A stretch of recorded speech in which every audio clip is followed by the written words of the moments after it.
কোনোভাবে পথ আটকানো বা চোখ রাগানোর চেষ্টা করে, আপনাদেরকে আমরা সে কথাই বলতেছি, আপনারা সংগ্রামী যৌথ মঞ্চকে জানাবেন। সংগ্রামী যৌথ মঞ্চ একটা স্পর্ধার নাম, সংগ্রামী যৌথ মঞ্চ একটা লড়াইয়ের নাম। এবং যারা ভেবে থাকছে যে সংগ্রামী যৌথ মঞ্চ 2 দিন 4 দিন এভাবে ঘুরে ঘুরে তারপরে উঠে যাবে, আপনাদের আশ্বাস দিয়ে চাই, সংগ্রামী যৌথ মঞ্চ কিন্তু উঠবে না যতক্ষণ না রাজ্য সরকারের বিভিন্ন সরকারি প্রতিষ্ঠানে 6 লক্ষ শূন্য পদের স্বচ্ছ এবং স্থায়ী নিয়োগের ব্যবস্থা না হয়। সংগ্রামী যৌথ মঞ্চ কিন্তু এই আপসীন লড়াইটা চালিয়েই যাবে। আপনাদেরকে জানাতে এসেছি, যারা শুনছেন, যারা এখানকার বিভিন্ন বড় বড় মানুষ, হাতের 50 মিটার দূরেই যাদের বসে, আপনারা যারা শুনছেন, আপনাদের বলছি, আপনারা আপনাদের নেত্রীকে বলে দিন, আমাদের রাজ্যের মুখ্যমন্ত্রীকে জানিয়ে দিন, সংগ্রামী যৌথ মঞ্চ জনসংযোগ যাত্রায় বেরিয়েছে এবং এই যাত্রা হুগলি জেলা কেন সারা পশ্চিম বাংলায় জানুয়ারি মাস ধরেই চলবে। বন্ধুগণ, আগামী 19শে জানুয়ারি যে ঐতিহাসিক মহাসমাবেশ শহীদ মিনারে হবে, আসুন সিভিক ভলান্টিয়ার, অস্থায়ী কর্মীরা, এ রাজ্যের যারা শিক্ষিত বেকার রয়েছেন, আপনারা ঘরে বসে গালাগাল করছেন, ঘরে বসে চোখের জল মুছছেন, কোনো লাভ হবে না। আসুন সংগ্রামী যৌথ মঞ্চের সঙ্গে আসুন। সংগ্রামী যৌথ মঞ্চ কোন রাজনৈতিক রং নেই, কেউ প্রমাণ করতে পারবে না সংগ্রামী যৌথ মঞ্চের সঙ্গে কোন রাজনৈতিক সম্পর্ক রয়েছে। আমরা বলতে এসেছি আপনাদের কাছে, আমরা আপনাদের কাছে আবেদন করতে এসেছি, এই লড়াইটা কিন্তু আপনাদের জন্য আমরা লড়ছি।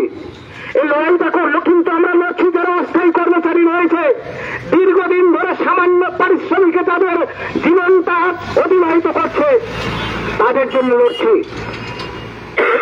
আমাদের পূর্ববর্তী বক্তারা বলছিলেন যে আমাদের রাজ্যের মুখ্যমন্ত্রী, তিনি এক সময় বিধানসভায় দাঁড়িয়ে বলেছিলেন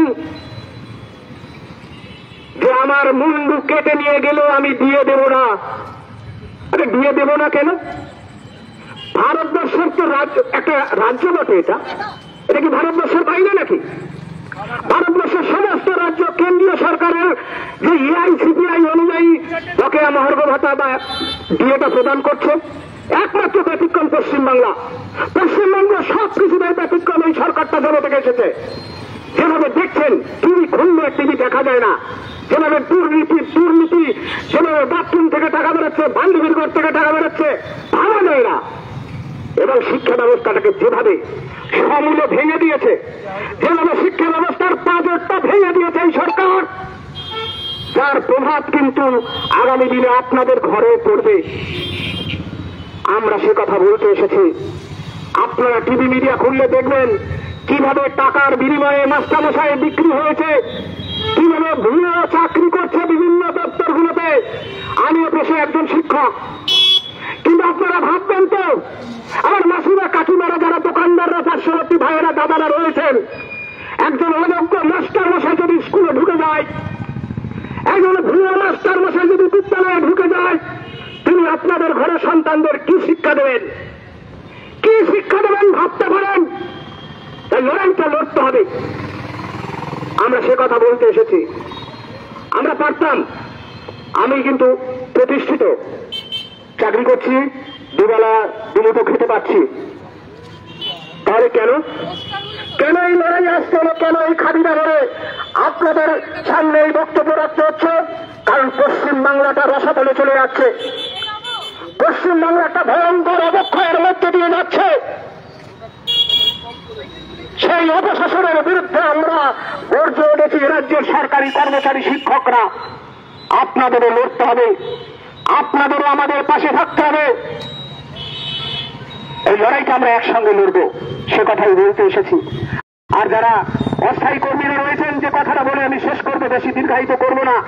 আমাদের সংগ্রামী যৌথ মঞ্চের নেতৃত্বে জনসংযোগ যাত্রা 6টা বিধানসভা পর্যন্ত চলবে আজকের, তাই বেশি বক্তব্য দীর্ঘায়িত করবো না। আমাদের বক্তারা বলছিলেন যে মুখ্যমন্ত্রী বলেছিলেন আমার মুন্ডু কেটে গেলেও দিয়ে দেব না, তার মুন্ডুটা কিন্তু ভালো আছে, তিনি বেঁচে আছেন, তার দীর্ঘায়ু কামনা করি, তাকে কিন্তু দিয়ে দিতে হয়েছে।